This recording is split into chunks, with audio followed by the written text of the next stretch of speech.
Bien, nous allons commencer. Tout d'abord, je tiens à vous remercier d'être venu pour ce débat avec Pierre Moscovici. Monsieur Moscovici, merci d'avoir accepté notre invitation. Je vais vous rappeler brièvement le format de nos débats. Tout d'abord, Elsa fera une présentation de notre invité, auquel, bien sûr, monsieur, vous pourrez répondre. Puis, pendant 3 quarts d'heure, Brice et moi poserons des questions à notre invité. Puis, enfin, vous pourrez poser vos questions. J'espère qu'il répondra et que nous aurons le temps de répondre à toutes vos questions. Donc, c'est mieux. Monsieur Moscovici, bonsoir. Vous n'allez sans doute pas être d'accord avec moi, mais ayant été député européen depuis 1994, ministre des Affaires européennes sous Lionel Jospin, puis vice-président du Parlement européen entre 2004 et 2007, vous donnez l'impression de faire partie des hommes politiques qu'on a vu si souvent traiter de questions de politique étrangère avec beaucoup d'aisance qu'il paraît maintenant impossible de les imaginer s'asseoir avec Bernard Thibault pour des négociations syndicales ou participer à une réunion de quartier dans votre fief de Montbéliard. En cela, vous seriez dans la lignée de Jacques Delors qui, après un brillant mandat en tant que président de la Commission européenne, posant les jalons d'une union monétaire, n'est jamais parvenu à s'imposer dans le paysage politique national français et a finalement dû s'effacer face à Lionel Jospin en 1995 pour l'investiture socialiste. Vous vous êtes pourtant souvent confronté au suffrage universel dans des élections locales, mais les circonstances n'ont jamais été favorables à la mise en place de cet ancrage dans le terroir. Vous êtes en effet défait 2 fois lors de vos tentatives de conquête de la mairie de Montbéliard. Et lorsque vous vous imposez, comme lors des législatives de 1997, on vous impose de démissionner 1 mois après pour éviter un cumul de mandats avec celui de ministère des Affaires européennes que Lionel Jospin vous propose. 2006 marque un premier retour aux affaires intérieures avec votre soutien à la candidature de Dominique Strauss-Kahn, tout en restant bien sûr vice-président du Parlement européen. Après la défaite du PS à la présidentielle et l'exil de Dominique Strauss-Kahn à Washington comme président du FMI, vous vous décidez enfin à sortir de l'ombre et passer en première ligne afin d'éviter que le congrès de refondation du PS ne devienne qu'une lutte entre présidentiables occupant toute mise au point idéologique. En conclusion, on aimerait bien pouvoir vous souhaiter autant de succès que possible dans votre projet. Mais il serait dommage que vous suiviez le mauvais exemple d'un autre brillant diplômé de l'ENA, recevant à l'époque les louanges de tous ses pairs, mais qui, usé par 10 ans de compromis et de batailles d'appareils, se trouve maintenant réduit à être surnommé Flamby par Arnaud Montebourg, cet homme, un certain François Hollande. Merci beaucoup d'être avec nous ce soir.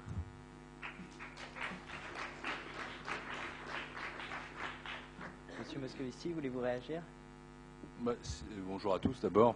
Il reste encore des places autour de la table, c'est quand même plus sympathique que d'avoir des gens dans le fond qu'on ne voit pas trop. Bon, c'est pas vraiment un portrait, c'est un angle d'entrée dans les choses auxquelles je peux souscrire d'une certaine façon, avec quand même quelques petites précisions. La première, c'est que Jacques Delors ne s'est pas effacé devant Lionel Jospin en 1995. À l'époque, ce qui s'est passé, c'est que Jacques Delors était sollicité par tous les socialistes pour être le candidat à l'élection présidentielle, que s'il l'avait souhaité, évidemment, il l'aurait été, que Lionel Jospin, dont j'étais extrêmement proche, dont je reste toujours très ami, avait proposé d'être son directeur de campagne. Et donc, si Jacques Delors avait voulu être le candidat à l'élection présidentielle en 1995, il l'aurait été. Le problème de Jacques Delors, c'est que c'est quelqu'un qui a une très grande qualité, mais comme le disait François Mitterrand, il voudrait être élu, mais il ne veut pas être candidat. Et chacun se souvient, non, peut-être pas vous parce que vous étiez jeune à l'époque, mais enfin moi je suis la vie politique depuis déjà longtemps, que je crois que c'était le 11 décembre 1994, il a fait cette émission avec Anne Sinclair, dans laquelle pendant 50 minutes il avait présenté le président qu'il aurait pu être, pour à la fin dire pourquoi il ne se présentait pas. Donc ça va laisser une impression particulière. Il se trouve que, comme vous l'avez dit, je suis assez ami avec Dominique Strauss-Kahn, très ami, et avec Anne Sinclair, et elle-même me disait, voilà, j'ai regardé l'émission, et pendant toute l'émission, je me suis dit, je savais qu'il n'allait pas se présenter. Et pendant 50 minutes, j'ai pensé qu'il le ferait quand même. Et qu'à la fin, à moi-même, il me révélerait quelque chose de tout à fait nouveau. Donc voilà cette petite nuance-là. La deuxième, c'est sur l'ancrage local. Moi, j'en suis extrêmement fier de cet ancrage local. Je n'ai pas été élu uniquement en 1997 pour démissionner, non pas 1 mois après, enfin j'ai démissionné un mois après, mais je n'ai siégé que 3 jours à l'Assemblée nationale. J'ai été aussi élu en 2007. Donc aujourd'hui, je suis député à l'Assemblée nationale et pas vice-président du Parlement européen. Je l'ai été dans des conditions extrêmement difficiles, puisque dans ma circonscription, Nicolas Sarkozy, dont on aura compris peut-être que je ne le soutiens pas, avait fait 53,5% des voix. Ça ne m'a pas empêché, 6 semaines après, d'en faire 51% pour moi. Et votre information date un petit peu, parce que je n'ai certes pas été élu maire de Montbéliard, mais il se trouve que j'ai été élu conseiller municipal d'une commune voisine, et que samedi, si tout va bien, je serai président de la communauté d'agglomération du Pays de Montbéliard, ce qui, je crois, confirmera ce que je souhaite personnellement depuis si longtemps, un ancrage local dans le Pays de Montbéliard, dont je suis tout de même l'élu depuis 14 ans, et auquel je compte bien me consacrer avec beaucoup de persévérance et envie de faire. Et s'il y a une chose dans ma vie politique dont je suis fier, c'est pas d'avoir été diplômé de l'ENA, c'est pas d'être conseiller à la Cour des comptes, c'est pas de passer à la télévision, c'est même pas d'avoir été ministre, mais c'est pour moi qui ne suis pas du tout né dans cette région, avoir réussi petit à petit, patiemment, à travers des hauts et des bas, à m'y imposer. Donc de ça, je suis extrêmement fier. Le reste, je ne dirais pas que c'est plus facile, mais c'est plus banal d'un certain point de vue. Quant à mon ami François Hollande et à Arnaud Montebourg, je suis un vieux compagnon avec François. Nous avons enseigné ensemble dans les années 80 à Sciences Po. Nous avons écrit des livres ensemble, un livre ensemble. Enfin, j'ai coutume de dire qu'il doit beaucoup ce livre à 95% de ma transpiration, à 5% de son inspiration. Enfin, on a fait ça, on a fait beaucoup de choses ensemble, mais il se trouve qu'au congrès du Parti socialiste, je déposerai sûrement une contribution avec Arnaud Montebourg, mais sûrement pas une motion contre François Hollande. Mais voilà les seules petites observations que je pouvais faire là-dessus, sur ce portrait qui vous engage. L'avenir, il n'est écrit nulle part. Et pour ma part, aujourd'hui, je sais que cette page européenne est une page qui m'a passionné. Pendant près de 15 ans, je me suis consacré un peu par hasard, beaucoup par volonté, on peut dire aussi l'inverse, aux affaires européennes. J'ai été parlementaire européen de 1994 à 1997. J'ai été de 1997 à 2002 ministre des Affaires européennes. En 2002, j'étais membre de la Convention européenne qui avait élaboré le traité constitutionnel européen. Ensuite, je suis retourné au Parlement européen de 2004 à 2007. Cette page-là, elle est finie pour moi. Au sens où, je ne peux plus dire aujourd'hui, l'Europe c'est mon métier. Je reste un Européen passionné. À l'Assemblée nationale, je suis vice-président de la délégation pour l'Union européenne. Je suis membre de la Commission des affaires étrangères. Mais maintenant, pour moi, 50 ans, c'est la politique nationale. Et je vais m'y consacrer sans réserve. Et sans tempérament de loriste. C'est-à-dire que si l'occasion, un jour, m'est donnée d'être candidat à quelque chose, je ne parle pas de l'élection présidentielle, je n'hésiterai pas trop. Je ne viendrai pas dans une émission pour dire que finalement j'ai bien réfléchi, j'y vais pas. J'irai. Merci beaucoup. Justement, pour parler d'international, et donc vous avez compris qu'on va passer aux questions, j'aimerais vous parler et demander votre avis sur la situation au Tibet. Les autorités chinoises exercent depuis maintenant plusieurs semaines une répression sanglante au Tibet, et de nombreuses voix s'élèvent pour réclamer le boycott de la cérémonie d'ouverture des Jeux Olympiques de Pékin. Êtes-vous favorable à cette proposition? Pensez-vous qu'il faille aller plus loin? Bon, d'abord, il faut rappeler que ça ne fait pas quelques semaines qu'il y a une répression au Tibet. Ça fait près de 50 ans. C'est depuis 1959 que le Dalai Lama a été expulsé du Tibet, qui se trouve maintenant en Inde, à Dar el-Salam. Bon. Et depuis près de 50 ans, les autorités chinoises, parce que la Chine est un régime communiste avec une économie capitaliste, les autorités chinoises refusent obstinément au Dalai Lama, aux Tibétains, ce qu'ils demandent, qui n'est pas l'indépendance du Tibet, qui est une autonomie culturelle, qui est une autonomie spirituelle, qui est la capacité à pratiquer leur religion, avec notamment une chose très importante, c'est le fait que c'est le Dalai Lama actuel qui doit pouvoir choisir son successeur, et non pas les autorités de Pékin qui doivent pouvoir choisir à sa place un fantoche. C'est la tradition. Et donc, ces répressions sont quelque chose qui est récurrent depuis 48 ans, et il y a un traitement qui est extraordinairement brutal, injuste, inacceptable, qui est réservé aux Tibétains. Ça, c'est pour le contexte. Il se trouve que ces dernières semaines, des manifestations de moines ont été réprimées de manière tout à fait sanglante. Elles ont fait plusieurs dizaines de morts, et les observateurs internationaux disent plutôt plusieurs centaines de morts. En tout cas, au moins une centaine. Ce comportement-là est un comportement insupportable pour la communauté internationale. En tout cas, je crois qu'il doit l'être, qu'il doit être sanctionné. Voilà pour le contexte tibétain. Ensuite arrive la question des Jeux Olympiques. Les Jeux Olympiques ont été attribués à Pékin il y a maintenant au début des années 2000, et c'était de la part du CIO, le Comité international olympique, à la fois un pari et un engagement. Le pari, c'était que la Chine, se voyant octroyer les Jeux, essaierait d'adopter sur le terrain des droits de l'homme et sur le terrain de ses relations avec le Tibet, avec le Dalai Lama, une attitude beaucoup plus ouverte que jusqu'à présent. Et donc le pari, c'était au fond que le fait que les Jeux soient à Pékin obligerait la Chine à changer de style, à s'ouvrir, à devenir un pays plus démocratique. Et l'engagement du CIO, qui par ailleurs est une organisation parfaitement mercantiliste, très cynique, dans laquelle existent des jeux de pouvoir assez compliqués, l'engagement du CIO, c'était « nous allons parler aux Chinois des droits de l'homme ». Alors si on prend le pari et l'engagement, on peut dire que le pari a été perdu, c'est-à-dire que la Chine n'a absolument pas bougé sur les droits de l'homme, qu'elle a été totalement insensible à tous les appels, à toutes les pressions sur le terrain, et deuxièmement que l'engagement n'a pas été tenu. C'est-à-dire que le CIO, c'est dans cette affaire-là lâchement débiné, et qu'il a été en dessous de tout. Il y a quelques jours, je participais à une émission de radio, c'était sur RMC, le jour où la flamme était lancée à Olympie, et on voyait une interview de M. Jacques Rogge. M.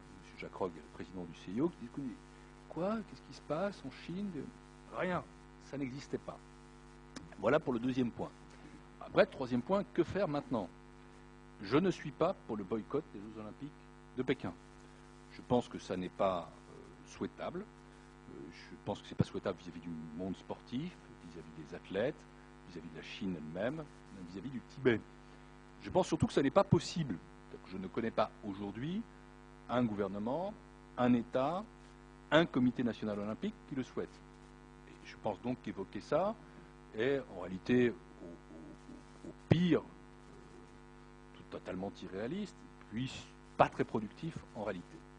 Est-ce que pour autant il ne faut rien faire? Non. Moi je ne suis pas du tout choqué par les manifestations qui ont lieu à Paris sur le passage de la flamme. Pas du tout. Je ne suis pas comme Bernard Kouchner le disait tout à l'heure à l'Assemblée nationale. Je pense qu'il fallait marquer le coup. Alors après, les images ne sont pas jolies, les sportifs le vivent mal, mais en même temps c'est un fiasco pour le CIO. C'est une claque pour le CIO. C'est une baffe pour le CIO. Et peut-être que ça lui permettra de se réveiller. Parce que maintenant, ce n'est pas seulement le ridicule qu'il faut éviter, c'est le déshonneur. Donc la solution que je préconise, c'est d'agiter la menace d'un boycottage on dit en français, on n'utilise pas beaucoup cette expression, d'un boycott de la cérémonie d'ouverture des Jeux Olympiques de Pékin. Je note d'ailleurs que sur ce plan-là, le président de la République, Nicolas Sarkozy, après avoir été très longtemps lui-même réticent à l'idée simplement évoquer la question des droits de l'homme avec la Chine, a bougé, notamment hier, où il a parlé pour la première fois de conditions pour se rendre aux Jeux Olympiques de Pékin. La France va présider l'Union européenne le 1er juillet 2008 et qu'elle propose donc à ses partenaires des 27 d'avoir un geste dans cette direction-là. Voilà ce que moi je suggère. J'étais un peu long, mais je voulais bien situer les choses. Il faut être dans le sens des revendications du Dalai Lama. Il faut agiter la menace du boycott des cérémonies d'ouverture, car quel serait le sens d'un boycott de la cérémonie d'ouverture? Ce serait de dire, au fond, les Jeux ont lieu parce que le monde le demande, parce que les sportifs le demandent. Vous savez, le dernier boycott, c'était en 80 à Moscou, ça a été un bide total pour tout le monde. Ça n'a pas fait bouger l'URSS, ça a été quelque chose d'assez lamentable du point de vue sportif. Donc, pas de boycott, mais en même temps, en boycottant la cérémonie d'ouverture, on dit aux Chinois, on va aux Jeux, mais on ne vient pas en Chine. On ne fait pas la fête avec vous. On n'approuve pas votre régime.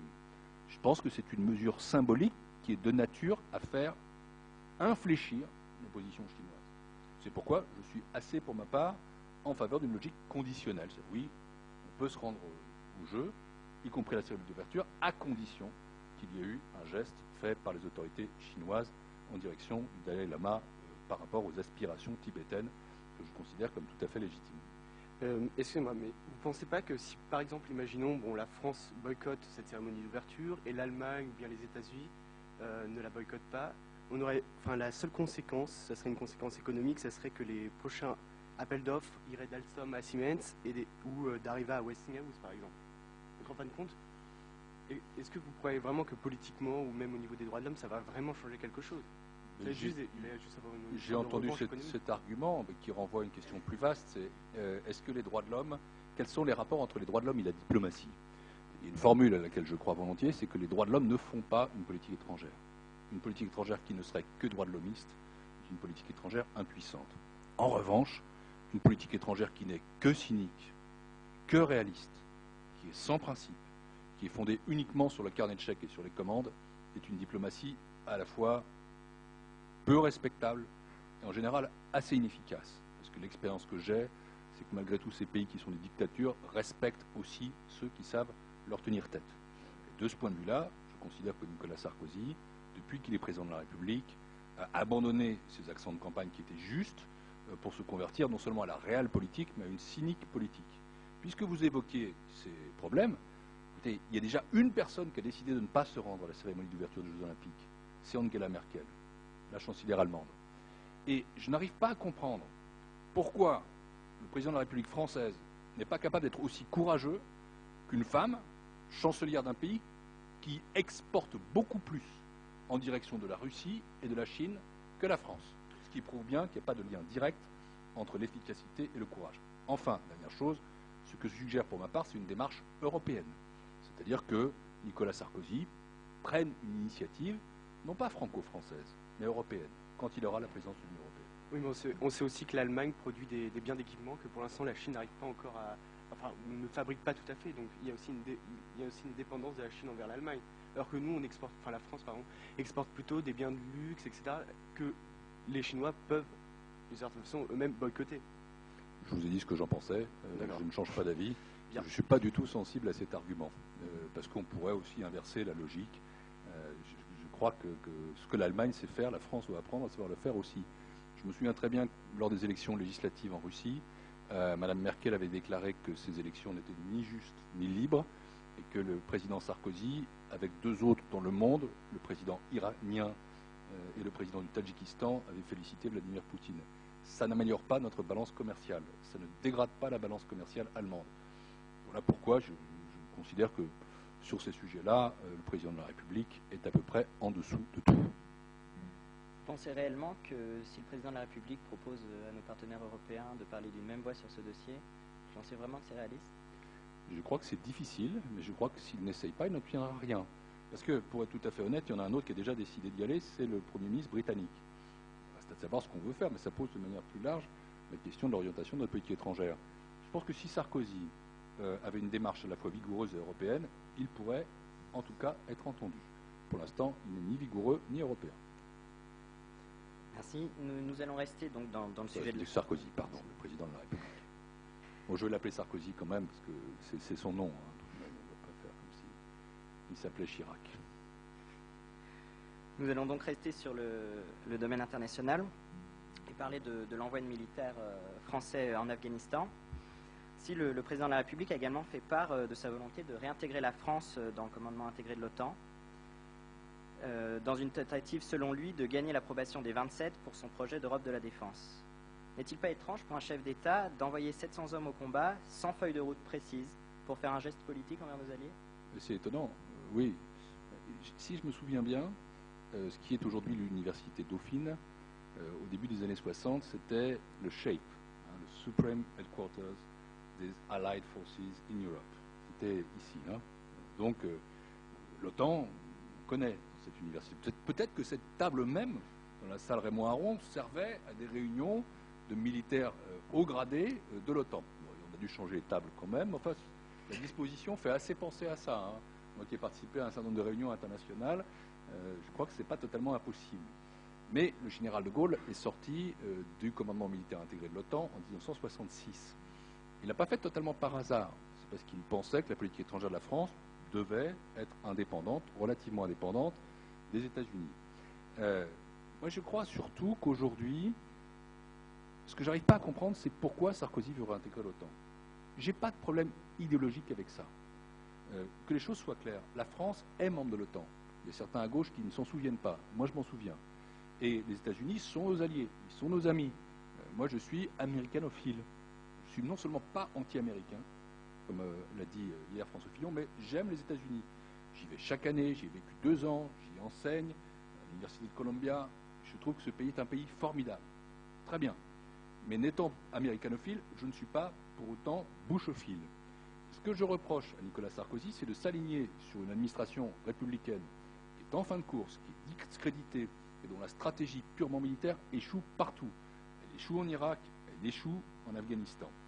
Quant à l'OTAN, la question qu'on doit se poser, c'est à quoi ça sert l'OTAN? L'OTAN a été créée en 1949 pour une raison simple, c'est qu'on était à la période de la guerre froide, juste après le rideau de fer qui s'abat sur les pays de l'Est, et il s'agissait de permettre aux pays de l'Atlantique Nord, parce que c'est l'organisation du traité de l'Atlantique Nord, de se mettre ensemble contre l'URSS. Depuis 1989, il y a un petit souci, c'est qu'il n'y a plus de mur de Berlin, et depuis 1991, il n'y a plus d'URSS. Qu'est-ce que c'est l'OTAN? Est-ce que c'est une alliance politique du camp occidental? Mais qu'est-ce que c'est que le camp occidental? Qu'est-ce qu'il a en commun? Et quels sont ses ennemis? Les terroristes? Lesquels? Il y a un problème de définition fondamentale de ce que c'est l'OTAN aujourd'hui.